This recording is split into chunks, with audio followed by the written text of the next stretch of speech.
Wow. Learning by doing. Jadi kita tim ini 1 bulan itu kutak-atik sering latihan belajar bagaimana ngetes dengan gelombang sampai akhirnya sudah mantap. Mulailah kita dapat 1 pasien pertama yang alergi. Kebetulan alerginya ini orang bank, orang bank mandiri. Simpel ya sebenarnya. Ya. Jontor mulutnya karena ternyata begitu dites alergi duit. Alergi duit. Karena kan kerjanya di bank. Ya, kan udah juga. Mulai dari situ kita mulai terapi, mulai beberapa kasus-kasus alergi sudah berjalan. Nah ini dari mulut ke mulut. Akhirnya sampai pasiennya ada yang dari Papua, ada yang dari Medan, ada yang dari mana, luar kota tuh. Mereka datang untuk berobat. Nah, berjalannya waktu, sudah sampai di situ, ilmu gelombang, ya saya sudah mulai, sedikit banyaknya sudah mulai fasih lah ya. Nah, saya pikir ini ilmu jangan saya simpan sendiri. Mulai saya gali dan saya mulai membagikan, ceramahlah di teman-teman dokter, ya kan, walaupun mereka nggak begitu apa sih ini ya, tapi saya tetap bagikan gitu. Akhirnya sampai mereka kalau ada pasien mereka kirim ke saya, tolong dok, ini alergi, tapi nggak tahu alerginya apa gitu-gitu, sudah cek ini ya, oke, kirim, lakukan untuk pengetesan. Berjalannya waktu, Dokter Aris memperkenalkan lagi pengobatan dengan menggunakan kuantum.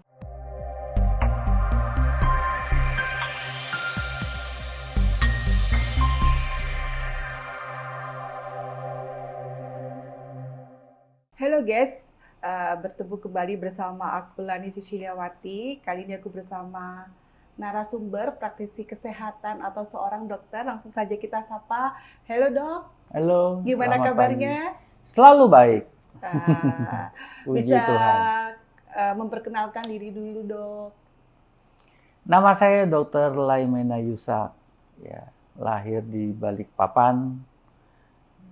Sekitar bulan Agustus pas hari kemerdekaan. Ya, sudah ada bocoran nih ya. Jadi pas tanggal 17 Agustusnya ya? Iya, 17 Agustus. Iya, ada banyak hal yang ingin saya tanyakan dok. Kita ngobrol-ngobrol santai aja ya. Oh iya. Profesi seorang dokter ini kan nggak dicapai dengan sangat mudah. Mungkin bisa diceritakan awal karir sebagai seorang dokter bagaimana, pencapaiannya bagaimana gitu dok. Iya. Kenapa saya tertarik masuk ke dokteran padahal saya nggak tahu. Apa sih waktu selesai maklum dari kampung ya. Dulu kita kan dari Balikpapan tuh walaupun kotanya seperti Californianya Amerika, tetapi tetap aja secara pendidikan jauh sama di Jawa. Waktu itu saya diculik sama om saya yang seorang pendeta Silas Buntoro. Diajak, ayo jalan-jalan ke Lawang, desa kecil di Malang. Ya sudah, pergilah saya sama adik berdua kita ke sana. Tujuannya berlibur. Awalnya. Nggak taunya dijebloskan di sekolah yang namanya Kolose Santo Yusuf Malang atau Waing gitu ya. Oh berarti sempat sekolah? Iya di Waing. Jadi kelas 3 SMP benar-benar tanpa bawa apa-apa, surat-surat nggak ada, tahu-tahu dijebloskan, masuklah di sekolah di Waing itu, atau Kolose Santo Yusuf di Blimbing, Malang. Waduh, bener-bener. Nah, di Kolose Santo Yusuf itu, setiap bulan tuh ada report, laporan hasil pelajaran. Itu saya kaget karena semua nilainya merah semua. Kenapa bisa gitu? Mungkin kaget kali kaget, ya. Karena di Kalimantan kita nggak dapat pelajaran ini. Basis ekonomi, yang segala macam, benar-benar nol. Waduh, sampai frustasi juga itu. Mana sendirian, kan nggak ada siapa-siapa. Iya. Digembleng lah, harus bagaimana caranya mau belajar, mau minta tolong siapa. Nah, kebetulan ada satu gurunya keponakan-keponakan di situ, yang mengajar di SD, itu membantu. Walaupun saat dia itu SMP ya? SMP, kelas 3 SMP. Udah mau ujian akhir itu. Itu pindah? Dipindahkan. Diculik, dipindahkan. Jadi nggak bawa surat-surat segala macem. Ya udah, akhirnya masuklah sekolah di situ. Setengah tahun itu pokoknya nilainya merah semua. Wow, Aduh, bisa bayangkan dibayangin kalau merah dengan ya. merah semua ini gimana ini? Pemadam kebakaran juga nggak bisa bantu dia kan. Akhirnya bagaimana caranya ya berjuang, akhirnya lulus juga gitu loh. Ya sudahlah, sudah lulus, ditarik ke Luar Jakarta sama biasa. mami papi. Nggak tahu juga mau kuliah di mana. Nggak pernah tahu itu yang namanya UI atau UGM. Itu nggak pernah benar-benar Nah, blank, nggak itu tahu. prosesnya gimana? Ya sudah, mami. SMA-nya di Oh, mana? SMA-nya waktu itu masuk di satu sekolah Katolik. Oh, tetap ada di Kota Malang saat Kota itu. Jakarta, Oh, udah Jakarta, pindah. udah Jadi pindah. SMP terus pindah ke Malang, sekolah SMA-nya pindah ke Jakarta. Nah, di situ hanya belajar aja, nggak terlalu banyak gaul kan, soalnya waktu mau kuliah juga bingung mau ambil apa gitu. Nah, waktu sekolah di SMA itu pelajaran fisika sama matematika itu momok karena 3 bulan kita nggak ada yang ngajar waktu itu. Diajarin matematika mumet, aduh sudahlah. Akhirnya ditanya mau kuliah apa, pokoknya yang tidak ada fisika, tidak ada matematik lah, udahlah gitu loh, itu aja. Jadi dikuatin di biologi aja. Kalau Oh biologi gitu, ya berarti ada, ngarang-ngarangnya ada ceritanya ya. ngarang-ngarangnya ya sudah, yang nggak ada gitu paling kedokteran. Ya sudahlah jadi dokter lah gitu. Jadi memang nggak tahu mau kuliah apa, hanya karena nggak bisa matematika. Hanya karena nggak bisa Nggak bisa matematika, matematika, pilihnya dokter. pilih dokter. Wah, itu mah serem banget ya. Maksudnya kenapa harus dokter gitu ya? Begitu masuk kuliah kedokteran, nah ini juga jalan Tuhan dari beberapa fakultas, karena waktu itu nggak ngerti ada UI itu gimana segala macam. Ya udahlah, dianjurkan sama orang gereja, udah masuk aja di Untar ini. Waktu itu sudah daftar Trisakti dan sudah diterima sebenarnya, sudah mau bayar, tapi mami berusaha lagi lewat satu teman gereja, akhirnya dapat di Untar. Oh, di Ya kan, Untar. tes juga masuk, dapat. Ya sudah, jalanilah. Ternyata tahun pertama fisika, kimia, biologi dapat lagi emas. Ketemu lagi di Ketemu bidang lagi. mata, Aduh, ini mata kuliah yang momok, sama. akhirnya tetap Ya. ya dijalanin lah. Akhirnya dilewatin semuanya sampai akhirnya bisa jadi dokter juga akhirnya gitu. Ya kan? Jadi setelah jadi dokter pun ya dinikmatin juga, ternyata ada rasa bangga juga ya, karena dikenal banyak orang, apalagi kalau pasiennya sembuh dan dia berterima kasih. Rasa terima kasihnya itu yang buat kita bahagia gitu loh. Gitu ya, ada satu kebahagiaan Appreciate-nya tersendiri itu ya. di situ. Appreciate-nya. Nilai itu yang buat kita seneng. Artinya saya ini bukan siapa-siapa ya. Artinya cuman perpanjangan tangan Tuhan untuk mereka gitu kan. Itu luar biasa sih. Ya, begitulah babak belur. Tapi kalau lihat dari ceritanya kan kayaknya kesulitannya hanya di mata pelajaran atau mata kuliah, nggak mau ketemu itu mata kuliah yang matematika sama fisika tadi kan. Tapi kan perjalanan menjadi seorang dokter tadi, titik lemahnya sampai benar-benar jadi yang package sekarang ini gimana, Dok? Ya memang kembali lagi, mami papi kan bukan orang yang berada.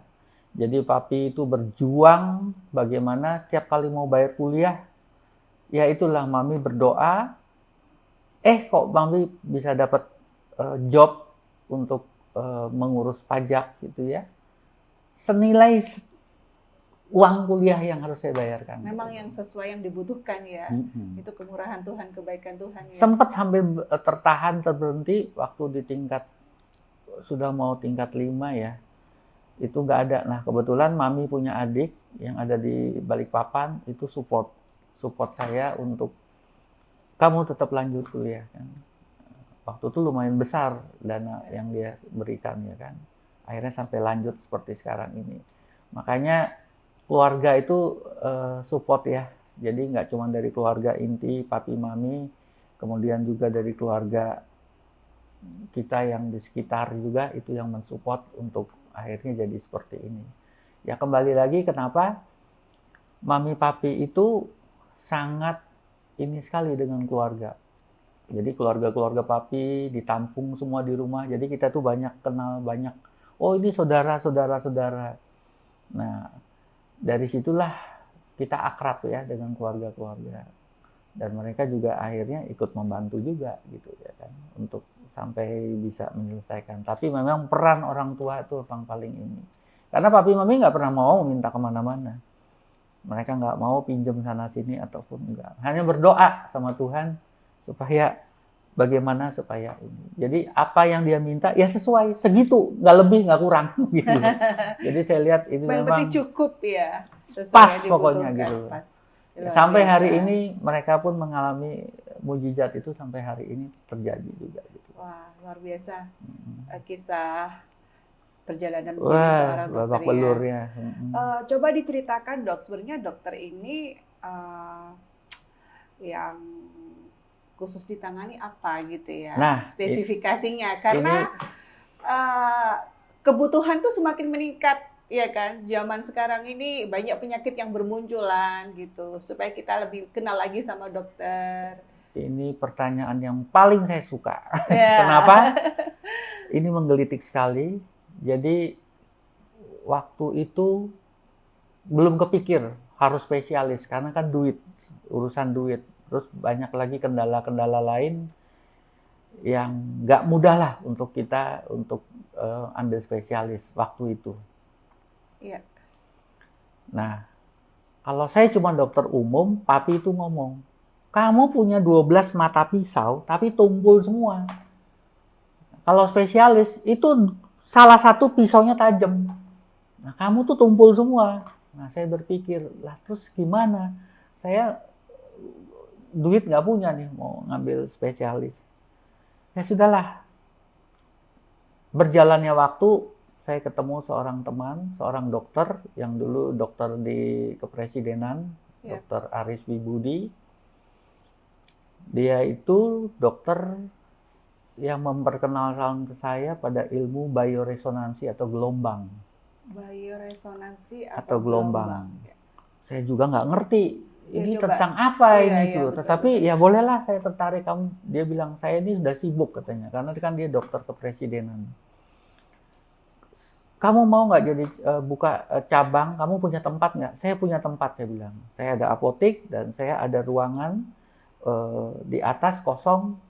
Kalau memang mau, ayo buka. Tapi apa terapinya? Udah kamu datang ke rumah sakit Pulau Mas, saya kasih tahu nanti. Datanglah saya sama anak saya yang alergi. Jadi anak saya itu alergi, sudah kemana-mana, sudah hopeless juga, nggak ketemu sebabnya. Dites sama dia ketemu. Wah, saya bilang hebat juga ini. Ya kan, cuman waktu itu kita nggak terapi, hanya mentes aja bahwa anak ini alerginya ini, ternyata banyak kan, dengan teknik gelombang. Akhirnya saya bilang, oke, kita kerjasama, saya bilang.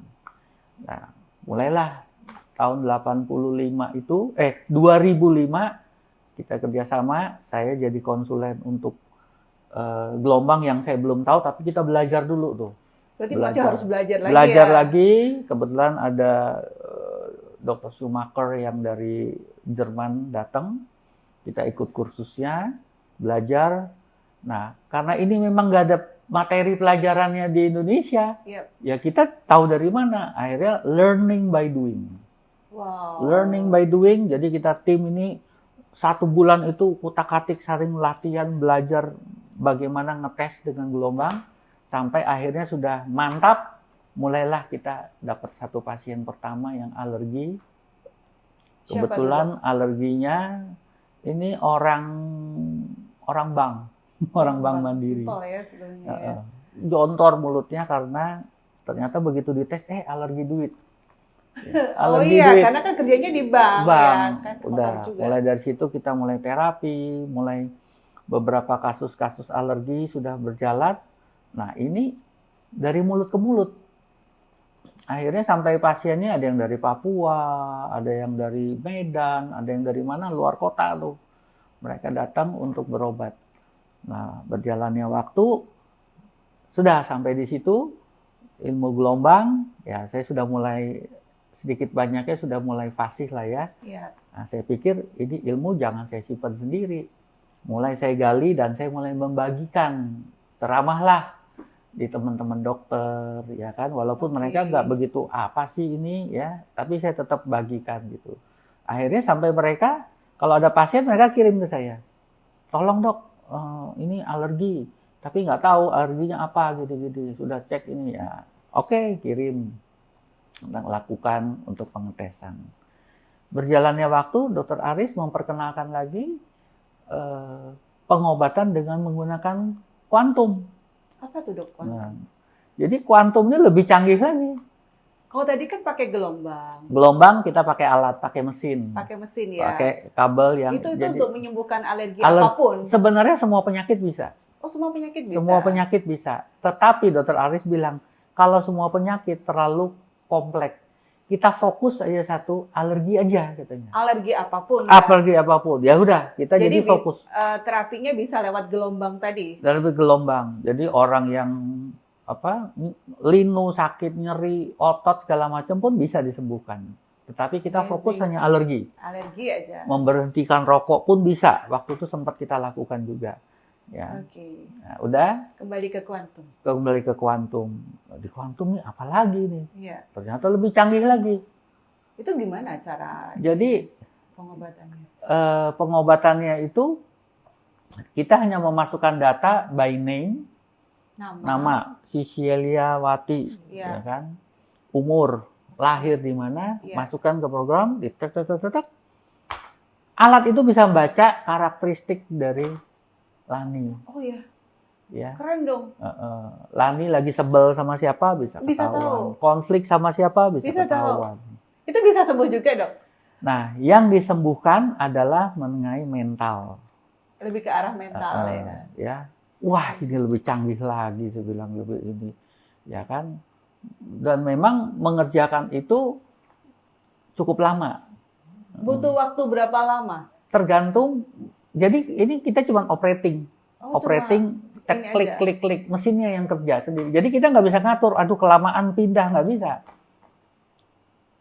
Dia akan bekerja terus sampai dia bilang ini udah cukup, dia udah cukup gitu loh. Jadi kita pernah dapat pasien itu 7 jam ngerjainnya.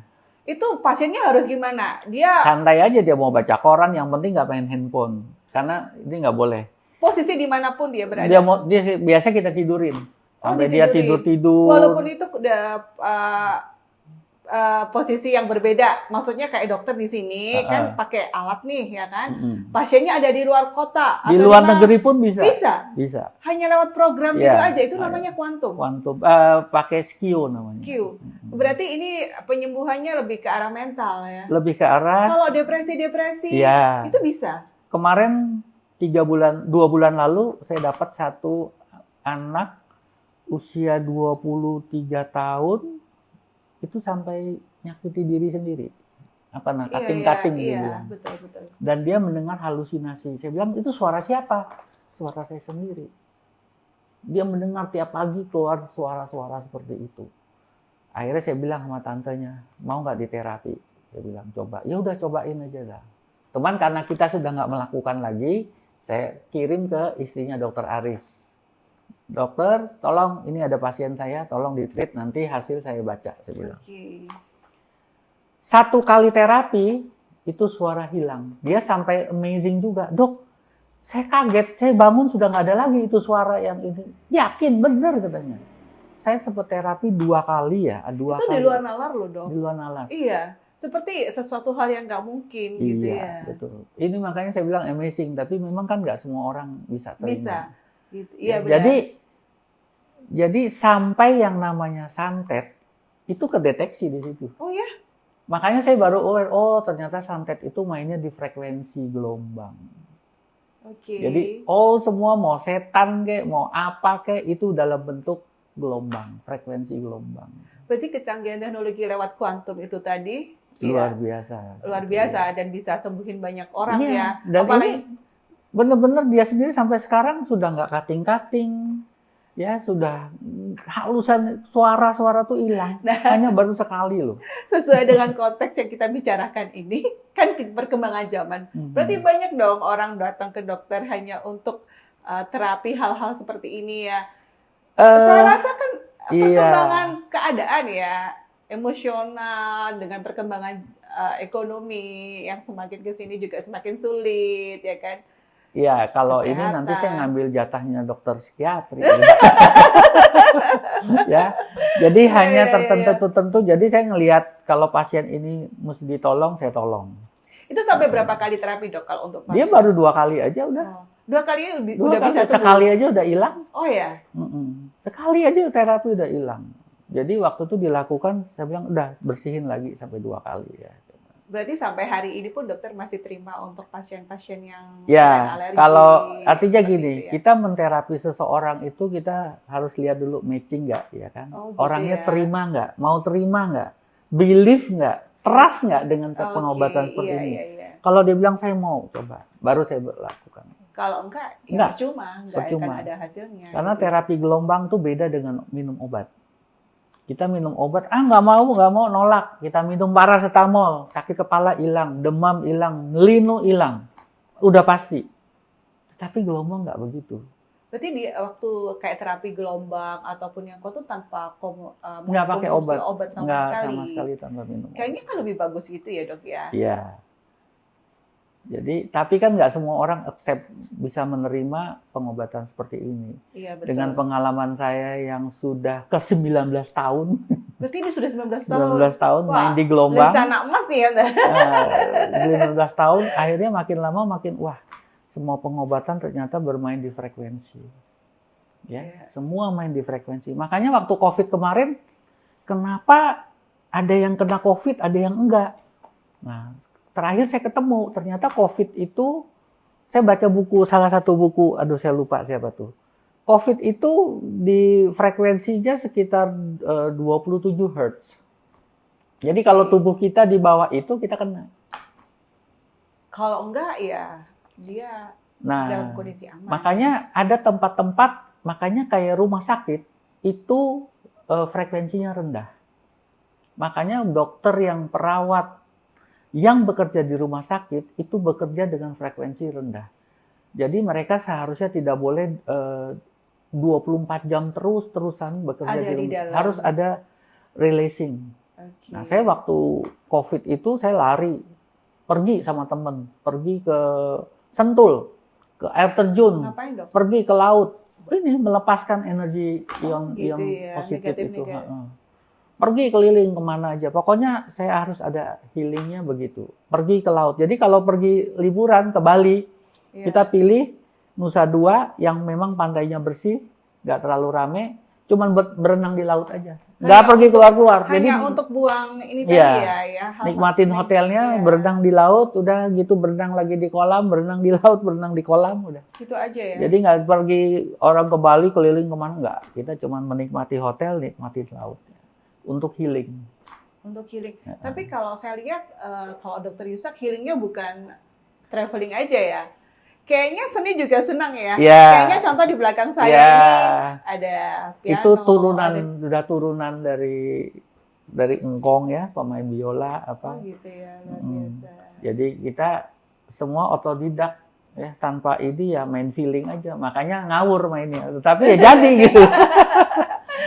Tapi keren sih. Keren banget gitu ya. Berarti Dokter Yusak spesialisasinya ada di penyembuhan terapis untuk dengan gelombang, alergi, tapi kesini makin banyak, terutama pada saat pandemi kemarin banyak menggunakan perangkat ya, gadget.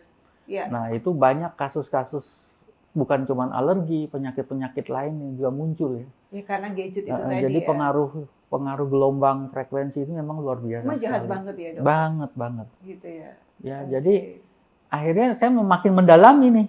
Ini kan nggak ada ilmunya nih. Di mana belajarnya gitu ya kan? Nah, saya diskusi sama profesor, dokter-dokter dari ITB. Itu juga nggak sengaja ketemunya di rumah duka. Di rumah duka tanpa sengaja yang keluarga meninggal nih kan diskusi tanya tentang alergi segala macam, profesornya di samping. Saya nggak tahu juga ini profesor dari ITB kan, dia ahli fisika gelombang. Saya cerita bahwa gelombang bisa ini, dia langsung terkaget ikut nimbrung terus ngobrol-ngobrol. Nah, dari situ saya berkenalan dengan dia. Dia kenalkan saya dengan satu dokter lagi. Jadi setiap kali saya ada materi yang saya bilang, wah ini penasaran, saya tanya, konsultasi sama mereka untuk belajar. Itulah guru saya di situ mereka. Sambil baca buku sama pengalaman sehari-hari yang saya dapatkan. Akhirnya jadilah yang seperti Nah, terakhir dikenalkan lagi karena saya memang main di gelombang, jadi setiap ada yang berhubungan dengan gelombang, saya diminta, dipanggil, dikasih tahu info segala macam. Wah, saya tertarik. Terakhir ini masuklah dalam pengobatan yang menggunakan teknik gelombang terahertz namanya. Terahertz itu seperti apa? Berarti baru lagi nih, Dok? Ini baru lagi teknologi yang ditemukan oleh orang Amerika, tetapi yang membuatnya orang China. Yang beda lagi ya? Iya, Nemuin ilmunya orang Amerika, tetapi yang membuat alatnya orang China. Alat ini pun dipakai sama orang Amerika. Di Amerika meledak sekali ini alat. Saya juga penasaran, ini gelombang apa lagi nih? Saya tes segala macam, saya coba ini, kok bagus. Akhirnya saya beli satu alatnya, saya coba untuk sendiri. Mulai waktu itu ada undangan keluarga di Malang, ulang tahun. Oh gitu ya ya? Kan? Saya bawa alat ini. Dipraktekin ya, Dok? Dipraktekin, ya kan? Itu untuk penyakit apa aja? Nah, karena dia lebih fokus untuk peradangan. Ya, peradangan, jadi peradangan apapun maupun peradangan pembuluh darah di jantung, di otot. Jadi peradangan itu kan juga tulang, penyumbatan itu bisa dihancurin. Itu kayak apa ya, Dok? Memang maaf nih, saya mau semakin tertarik ya untuk membicarakan ini. Kenapa kedokteran sekarang juga untuk penyembuhan memakai alat terapi ya? Ya. Itu satu kebutuhan yang memang harus diangkat untuk jadi satu penyembuhan, alat penyembuhan? Penunjang. Lebih tepatnya penunjang. Jadi, nah kalau alat-alat medis kedokteran itu menggunakan frekuensi gelombang infrared, ya, yang mereka pakai ultraviolet, ya, mereka menggunakan seperti itu, ultrasound, gelombang suara. Jadi banyak gelombang-gelombang yang dimanfaatkan. Ya, kayak microwave sekarang kan yang kita pakai untuk memanaskan, walaupun itu merusak untuk kita sebenarnya, sangat berbahaya. Ya. Kenapa bisa dibilang merusak? Kan itu microwave kan untuk menghangatkan supaya kita makannya enak, Dok. Memang secara rasa luar biasa dia akan enak, ya. Rasa dan aromanya tetap, wah sedap lah pokoknya. Tetapi jangan salah, dia menggunakan gelombang mikro di mana makanan itu dipanaskan, dia menghancurkan molekul-molekul dari makanan itu. Jadi molekul dari makanan itu sudah rusak, ya, jadi radiolitik namanya. Dan radiolitik ini gizinya hilang semua udah. Jadi yang kita makan itu ya sampahnya gitu. Cuma berarti. Jadi nggak ada nilai gizinya. Nggak ada nilai gizinya. Dan gelombang itu masuklah ke dalam tubuh. One day dia akan jadi apa, ngerusak apa, tunggu aja nanti. Gitu. Saya dapat pasien yang sangat intens menggunakan microwave. Waktu datang, ini kepala cabang BCA dulu.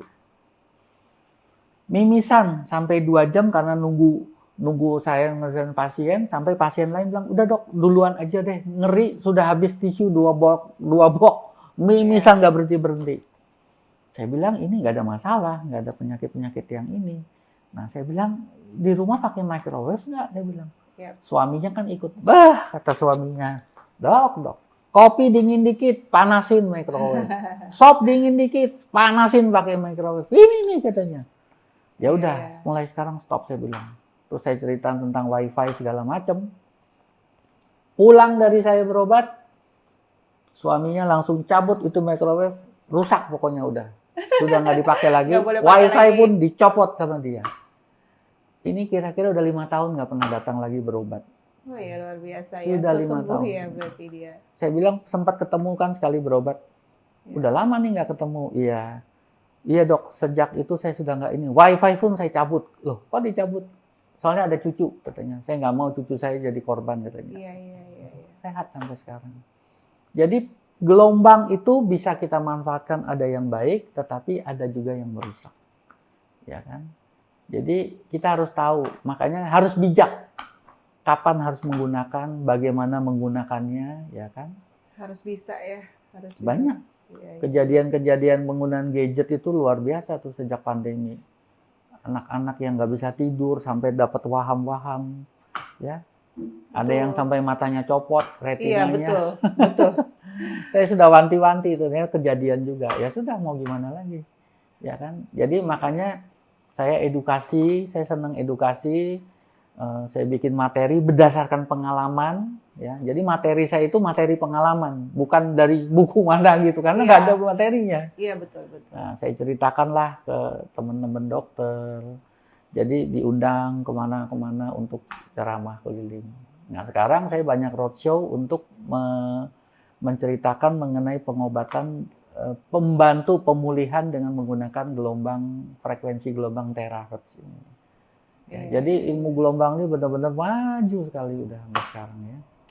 Berarti dengan alat-alat itu tadi bisa membantu ya. Sangat membantu. Karena kelihatan kejadian orang yang stroke kok bisa jalan lagi ya. Saya juga sampai terkagum-kagum ya lihat.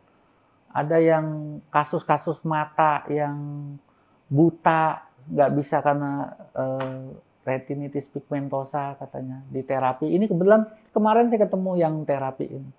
Itu matanya udah bisa lihat cahaya bling katanya, sampai seneng banget orangnya katanya. Ya saya bilang syukurlah kalau teknologi ini bisa membantu ya. Saya bilang orang-orang yang sumbatan jantung yang harus pasang ring sampai nggak jadi pasang ring, ya kan? Itu ya karena tadi ya di terapi pakai alat itu tadi. Yang penting orangnya mau terima dan percaya. Segala sesuatu dilakukan, kalau dia nggak percaya, dia menolak, sia-sia. Jadi ilmu gelombang adalah ilmu kamu harus percaya. Sama juga, kamu percaya Tuhan. Tuhan tuh nggak kelihatan. Iya. Tapi gelombangnya ada, gelombang Tuhan tuh ada. Sama seperti itu ya. Ya. Frekuensinya ada. Itu. Apa yang bisa dibagikan dok untuk memotivasi supaya orang sehat sesuai dengan pengalaman dokter saat ini, kan semakin kesini semakin ya dokter tahu sendiri lah ya. Jadi gini, sejak pandemi itu saya harus menjaga bagaimana supaya imun saya tetap terjaga. Itu kan stresnya berat banget. Karena ngobati pasien COVID itu tidak seperti kita ngobati pasien orang batuk pilek, flu biasa, orang sakit kencing manis, darah tinggi biasa. Selesai nanti kita kunjungin lagi sembuh. Orang COVID itu 24 jam. Saya menangani COVID itu sekitar 800 orang. Itu dalam 3 tahun. 3 tahun terakhir. Sampai hari ini. Sampai hari ini. Masih ada ya COVID? Masih ada. Masih ada juga COVID itu. Nah, bagaimana saya menjaganya? Ya memang ada konsumsi vitamin, makan, tidur yang paling penting. Takut nggak sih dok? Awal takut, karena saya nggak tahu. Ini virus, wah teman-teman saya terdekat pun meninggal. Ya kan, waduh saya bilang, Tuhan saya tuh nggak ngerti bagaimana. Kok dikasih pasien seperti ini? Awal pertama, 3 bulan pertama saya cuek. Udahlah pokoknya, sampai karyawan kita 1 meninggal kan, kena COVID juga. Dari situ saya bilang, waduh gawat juga nih. Terus gimana nih? Ilmunya kita masih belum tahu, ya kan? Penyakit-penyakitnya mendadak kayak wabah, air bah. Iya. Siapa yang tahu gitu? Cari ilmunya, pakai ini, pakai itu, segala macam. Nah, prinsip saya, sudahlah. Pokoknya ini virus, saya ngobati seperti virus aja. Jadi, kalau rumah sakit, itu menggunakan obat-obat yang keren-keren, yang hebat-hebat. Saya pakai obat yang sederhana aja, saya bilang. Udahlah saya pakai itu. Kok ya puji Tuhan semua selamat. Semua selamat, nggak ada yang ini. Ada beberapa yang parah, tetap saya sarankan masuk rumah sakit. Tapi setelah pulang rumah sakit, dia kontrol lagi sama saya. Ya saya bilang, ya sudah. Imunnya sebenarnya cuma 1. Matahari sebenarnya. Oh, di situ ya. Jemur aja vitamin D itu, ya kan? Jadi vitamin D itu sangat bermanfaat sekali. Nah, itu yang saya konsumsi. Vitamin D dosis tinggi. Ya, puji Tuhan pasien-pasien selamat, ya saya senang juga. Ya sampai hari ini pun masih nanganin jadinya. Satu keluarga yang kena COVID jadinya. Jadi satu happy, ya. Oke. Saya kemana-mana roadshow selalu kan hobinya kepiting duren. Jadi setiap kota tuh kepiting duren. Nggak takut ya dok? Bukannya itu tinggi banget Ya, kolesterolnya. kemarin itu di Pekanbaru saya diajak. Yang ngajak pendetanya. Udah dok, kita pergi makan dulu. Udah makan duren aja dulu. Ya udah, ayo. Bukalah kita 2 biji gitu kan. Dia cuma nggak makan. Saya bilang, ayo dong Pak, makan. Ya udah, saya nyicip 2 aja katanya. Loh, kok cuma 2? Ini banyak nih, ada 2. Nggak, jaga juga saya gitu.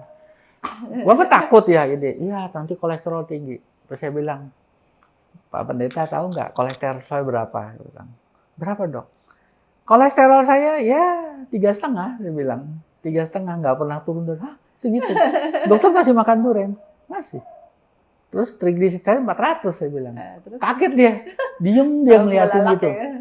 Jadi setiap orang yang saya ceritakan hobi saya makan begini, kolesterol saya segini. Karena beberapa pasien itu baru 210 mereka udah panik, takut. Makanya kadang-kadang saya tenangin, saya bilang nggak usah takut ya. Kolesterol tinggi, kolesterol saya segini. Kaget dia. Kok bisa? Intinya satu, jangan ada gula. Oh di situ ya. Kolesterol mau 1.500 juga, yang penting kamu jangan ada gula. Makanya saya paling jaga itu gula, jangan sampai ada gula. Saya minum Coca-Cola, tetap saya minum manis-manis saya makan. Lagi kepingin saya bilang. Kadang-kadang pasien protes, dokter kok minum gituan? Pingin saya bilang. Jadi apapun yang ada di otak begitu kepingin saya lakukan. Pingin makan ini saya lakukan. Oke. Ya. Iya. Jadi nggak ada dibatasin. Jadi mau kemana aja, aduh pingin, pergi. Jadi mau pergi jauh kemana, lagi kepingin saya pergi. Jadi itu salah satu ilmu gelombang yang menginikan diri. Satu hari saya pernah kepingin sekali makan mie. Mie, tubuh tuh sudah minta gitu loh. Waduh rasanya nggak enak banget gitu loh. Dada tuh rasanya nyeri gitu loh. Wah ini kayaknya mesti makan mie nih ya. Ya udahlah daripada badan nggak enak, ya tubuh udah minta nih. Saya nyalain mobil mesin, ya udah saya ngomong sama diri sendiri, kita makan mie ya, saya bilang. Panjang jalan tuh masih sakit tuh. Sampai di perbatasan Bumi Permata berkurang sakitnya, hilang. Kenapa bisa gitu? Karena saya sudah niatin saya mau makan mie. Tubuhnya sudah bilang, mau makan mie. Begitu hilang saya putar balik, nggak jadi. Udah selesai. Yang penting niat saya sampaikan. Susah ya, kadang-kadang percaya nggak percaya. Pertama karena saya bereksperimen dengan diri sendiri, jadi saya tahu, oh tubuh saya minta. Makanya saya bilang kalau mau makan, nggak usah takut. Selama tubuh kamu minta, kamu makan. Jadi makanlah apa yang tubuh kamu mau. Gitu loh. Saya makan jorok, saya makan. Makanya saya dibilang teman-teman, kamu tuh jorok ya, apa aja dimakan. Iya. Makan pergi Makassar, coto Makassar, dimakan. Ya, dicobain. Apapun dimakan pokoknya. Cari duren lagi. Iya. Yang penting tidak ada gula. Kedua, tidur. Nah, kalau memang lagi pulang praktek, TV bagus nih, tapi terus ngantuk. Udah, langsung matiin. Mau setengah film jalan, terus tidur. Pokoknya apapun yang tubuh minta, jangan dilawan. Pokoknya diterima aja ya. Diterima. Wah, pokoknya itu ilmu nggak ada ininya. Kalau saya lihat dokter happy banget gitu melakukan apa yang dokter mau, apa yang dokter inginkan semuanya diembat ya. Apa aja pokoknya. Jadi jangan ada rasa takut. Kalau kita makan takut-takut, dia akan balik. Dia gitu akan ya? jadi balik.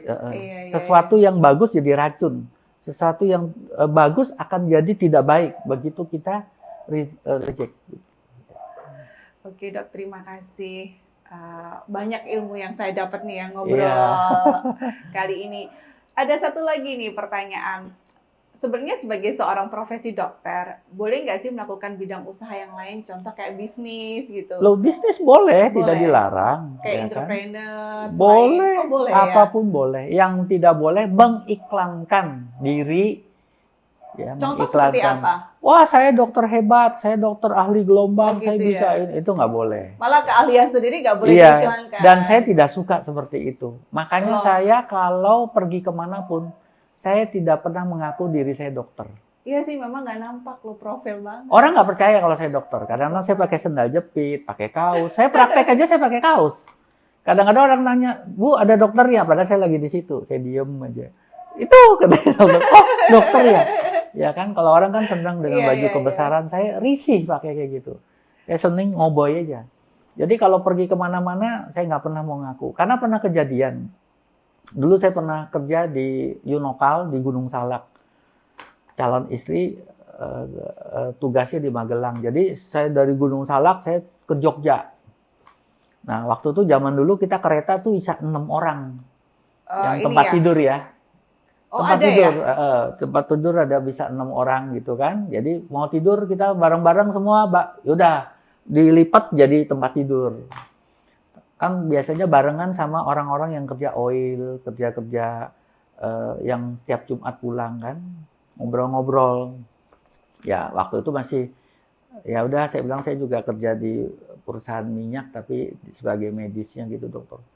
Saya tidak bisa tidur semalaman karena A, B, C, D itu nanya penyakit. Yang tetangganya, yang keluarganya, yang ininya. Waduh, saya bilang mabok. Udah dah, sejak saat itu saya tidak pernah ngaku saya dokter. Karena itu ada sebabnya ya. Karena ada sebabnya. Sebabnya itu, jadi saya bilang, aduh lah, mendingan saya jadi ini. Jadi saya mau makan di mananya, udah. Pergi kemana aja enak. Jadi sampai hari ini, jadi kalau orang nggak tahu saya dokter, saya nggak ngakunya nggak dokter. Oh enggak, saya ngurus ini aja, kerja ini sebagai admin ya, sebagai ngurus-ngurusin low profile ya, ya kan. Iya, dari ngobrol tadi kan cerita soal karir, pengalaman, sampai dokter menjadi seorang ahli di bidangnya ya, bisa bisnis juga ya. Takut nggak sih? Kan perkembangan teknologi, kemampuan anak-anak sekarang, ya ada dokter-dokter muda, hitungannya kan kayak kompetitor gitu ya, bener nggak dok? Ya, itu gimana dokter menyikapinya? Enggak. Kenapa enggak? Yaitu satu mata pisaunya udah saya asah. Itu tadi yang dokter ceritakan. Saya ingat banget pesan papi, ya kamu harus punya satu yang tajam. Ya tapi kan kita nggak punya uang buat ngambil spesialis. Lagian juga waktu itu nggak memungkinkan. Kita ini siapa gitu ya kan? Iya, iya. Aduh ya sudah lama pajamin di sini aja. Jadi ilmu ini memang aneh buat saya, memang aneh tapi nyata gitu loh. Saya banyak nolong-nolong pasien sampai saya bisa menemukan satu racikan khusus yang untuk gangguan khusus di pencernaan itu. Jadi rata-rata pasien yang berobat ke saya itu ya 90% gangguannya di pencernaan. Alerginya di pencernaan. Ya. Jadi udah masuk rumah sakit, nggak sembuh-sembuh. Akhirnya saya bilang ya sudah, coba saya bantu tanganin. Makanya pasien saya itu ya ada di Semarang, di Bali, di Kalimantan, di mana gitu. Senusantara ya. Senusantara. Jadi, terakhir, apa yang dokter syukuri dalam hidup sebagai seorang praktisi kesehatan atau dokter? Yang disyukuri ya selama ini berjalan baik ya, tidak ada komplainan. Itu aja yang kita takutin kalau sebagai orang dokter itu adalah kegagalan. Jadi tidak ada seorang dokter yang mau mencelakakan pasien siapapun ya. Jadi tidak ada niat seorang dokter melakukan kesalahan. Tidak ada seorang dokter yang mau mencelakakan pasien. Tidak ada seorang dokter yang mau sampai membunuh pasien. Itu tidak ada. Yang ada adalah bagaimana kualitas hidup orang yang datang, yang percaya sama kita, itu bisa lebih baik dari sebelumnya. Penyakitnya bisa disingkirkan. Dia bisa hidup lagi normal. Itu keinginan semua dokter. Ya. Jadi saya sangat menghindari yang namanya praktek-praktek yang tidak sesuai. Ya. Jadi kalau bisa, makanya dengan ilmu gelombang ini saya banyak terbantu sekali. Sangat-sangat terbantu sekali. Jadi bisa tahu nih pasien sakitnya karena ini. Obatnya ini cocok nggak? Saya tes dulu nih. Dengan gelombang tuh saya bisa tahu, oh kamu minumnya obatnya ini nggak cocok. Kebetulan dia mungkin sudah pernah berobat kemana, dari rumah sakit dibawa obatnya, ini nggak cocok, ini nggak cocok, saya bilang. Karena sudah saya tes ternyata nggak bisa, gitu ya kan. Luar biasa. Dengan teknik gelombang saya bisa tahu mencari masalahnya, mengobati pasien dengan obat yang benar, gitu, yang tepat, gitulah. Oke dok, terima kasih banyak ya buat waktunya, sharing-sharingnya. Sebenarnya masih banyak lagi. Masih cuman, banyak lagi. Berarti kita nanti ada part 2, part 3 ya. Ya saya senang membagi. Kenapa? Dengan cara begini, ini ilmu ini bisa sampai ke orang lain. Karena saya kan memang nggak mau menampilkan diri. Saya nggak punya Instagram, saya nggak punya Facebook, saya nggak punya. Oh ya? Nggak punya. Wah, karena saya memang nggak ya. mau ininya seperti itu. Orang udah bilang, udah masuk TikTok segala macam. Udahlah, biarin. Biar orang lain aja yang masukin, saya bilang ya kan. Iya, iya. Tinggal orang lain nanti, ayo kita berbagi seperti Lili. Makanya saya senang sekali Lani mau wawancara seperti ini ya, supaya ini bisa nyebar. Ya, paling nggak kan mereka lebih Tentang paham ilmu lagi. ini bisa, Ya. mereka bisa tahu bahwa ada ya ternyata pengobatan dengan teknik gelombang ya, seperti itu. Ya karena kan semua orang nggak paham ya. Ya, gamblang memang gimana mau menjelaskannya, ilmunya kan memang masih terbatas. Iya, Walaupun sebenarnya sudah ada. Bahkan cancer pun bisa diterapi dengan teknik gelombang. Saya dapat rekaman bahwa jadi cancer itu dengan kita main musik, itu dia bisa mengecil akhirnya melisis. Lisis itu mencair akhirnya. Oh, ya? Lepas. Jadi diterapi dengan terahertz pun itu dia punya sel-sel bisa hancur. Itu loh. Jadi musik itu adalah satu-satunya terapi yang sangat baik. Makanya saya kalau lagi suntuk lagi kayak itu udah main musik ya, main aja. Kadang-kadang mainnya kalau lagi istri saya ngomel jelek amat mainnya, memang lagi nggak enak, saya bilang moodnya lagi nggak enak, jadi mainnya jelek, ngawur. Bisa ketahuan. Ketahuan, Ya, tapi saya lepasin juga di situ. Iya. Makanya dua anak saya bilang, kamu jangan seperti papi, bisa musik, bisa main musik semua, tapi ngawur, kamu harus belajar. Tapi anaknya ada yang jadi dokter nggak ada? Nggak ada. Nggak ada. Iya. Oke dok, terima kasih banyak ya untuk Iya. waktunya. Semoga apa yang kita obrolin bisa jadi berkat buat banyak orang. Dokter semakin dipakai kepanjangan tangan Amin. Tuhan, menjadi kebaikan buat banyak orang, bisa Iya. jadi berkat juga. Doa saya selalu sehat-sehat, diberkati keluarga juga anak-anaknya. Amin. Ya, semoga podcast ini bermanfaat, bisa membantu orang-orang yang sudah hopeless, ya, terutama dengan penyakitnya. Masih ada jalan. Yang penting happy, ya. Satu happy, kedua bisa tidur, udah itu aja. Itu aja ya. Iya, orang bisa tidur tuh susah. Kayak tadi tuh ada pasien kan, cuma mau minta obat tidur karena nggak bisa ini. Aduh, saya bilang, ya orang-orang tua rata-rata begitu ya. Oke. Tapi dengan kemajuan teknologi, kita bisa mengobati supaya bisa tidur tanpa perlu obat. Ya, itu ya. Nggak Kan? tergantung juga. Yang penting kalau sudah ngantuk jangan dilawan. Sudah capek tidur udah. Jangan bawa gadget dibawa tidur juga ya. Tapi bukannya Bukan. gajah di bawah bantal. Nah, itu makanya alergi banyak muncul sekarang. Kasus-kasus alergi itu makin Oke. banyak itu. Kayaknya kita nggak selesai-selesai ngobrolnya ya. Makanya perlu episode kedua, ketiga. Iya. Sampai di sini guys, ketemu lagi di episode berikutnya. Salam.